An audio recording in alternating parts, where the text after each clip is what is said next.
We head out to California now, the Reagan National Defense Forum, Simi Valley, California. Fox National Security Correspondent Jennifer Griffin there with us. Jen, good to see you as always. You know, it's interesting when this forum happens, you've got impeachment and everything else going on in Washington, but at the same time, you've had a shooting at Pearl Harbor. We've obviously now had the shooting down in Pensacola. How much is the question of the Saudi military training, what happened in Pensacola, overshadowing the larger conversation out there?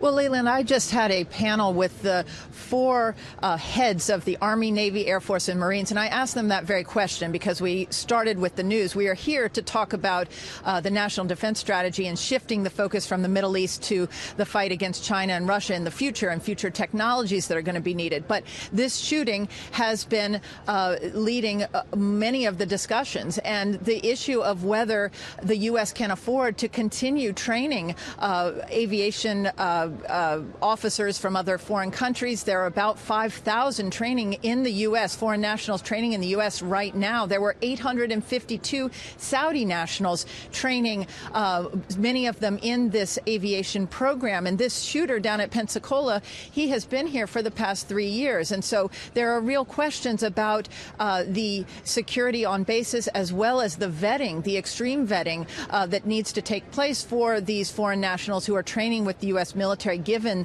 this new insider threat. The new defense budget, $738 billion, has more money for foreign national training. I asked the members of the Joint Chiefs whether it would be a problem if they cut off that program. And they said, in essence, Saudi Arabia buys a lot of the U.S. military equipment. They buy our warplanes, and you have to train their pilots. So they would be hurt in terms of being able to go to war together. You saw in the Gulf War, you needed to fly with allies. If these pilots are not trained in the U.S., but clearly something went wrong. If you look behind me, the Secretary of the Air Force and the Air Force Chief have just cut the ribbon of this new exhibit here at the Reagan National Library, at the Reagan Library, and it's an F-117 jet, the first stealth jet fighter of its time. It's no longer operational, but you'll remember when it did come in, this put America way ahead of its competitors, having that stealth technology. Now those competitors are catching up. That's what we're discussing here at the forum, and we're looking at new technologies that are going to be the next generation, in the next generation fight. Fighting in space, fighting in cyber. How does that work? That's what I asked the chiefs about just moments ago. Interesting. All right, we're getting back to the issue in terms of the shooting and training the Saudis, et cetera. If the Saudis don't buy U.S. weapons, conceivably they'd buy them from Russia or China, the two groups that you talked about. Has there been any defense of the Saudis in the larger sense by the secretaries and by the Joint Chiefs? They have close relationships with their top military brass, this long-standing U.S. relationship. Is there a defense of them of saying, hey, out of 852 Saudis and thousands of others that we have trained, you might end up with one that gets radicalized, and that sort of is the unfortunate cost of doing business if we're going to have allies in the Middle East?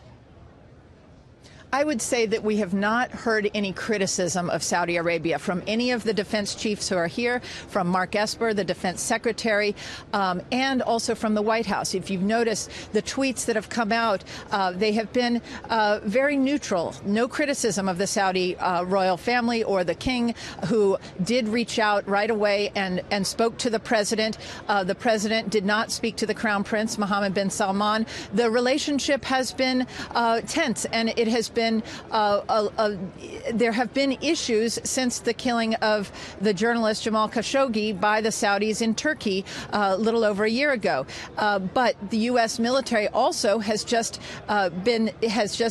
is considering sending more troops to Saudi Arabia in defense against the Iranian threat. So the administration, as well as the military, understands that they still need Saudi Arabia in the Middle East, especially with a rising Iranian threat.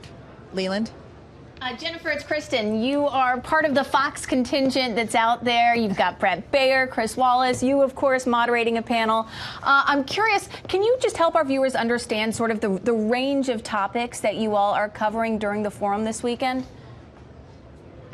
Well, again, this is looking at the National Defense Strategy, which is really a shift from fighting terrorism for many years to looking at how is the U.S. military going to compete against China and Russia as those competitors come up with technologies that could potentially blind the U.S. in space, for instance. So there's a lot of talk about space technology. There's a lot of talk about what the service chiefs are going to need in the next budget in order to come up with the next generation of fighting tools. Again, if you look behind me, the F-117, that was a state-of-the-art stealth fighter jet back in the day, but it was retired in 2008 to make way for other platforms. This is about looking ahead, but what is notable about the Pensacola shooting, the Hawaii Pearl Harbor shooting, as well as news that the U.S. is considering sending more troops to the Middle East, is that as much as each president continues to try and shift the focus to China and Russia, they keep getting sucked back into the Middle East and having to face real issues of protecting the forces and strain on the forces. If you look at the Pearl Harbor situation, that strain on the force is also a part of having this very large military being deployed in 140 countries around the world.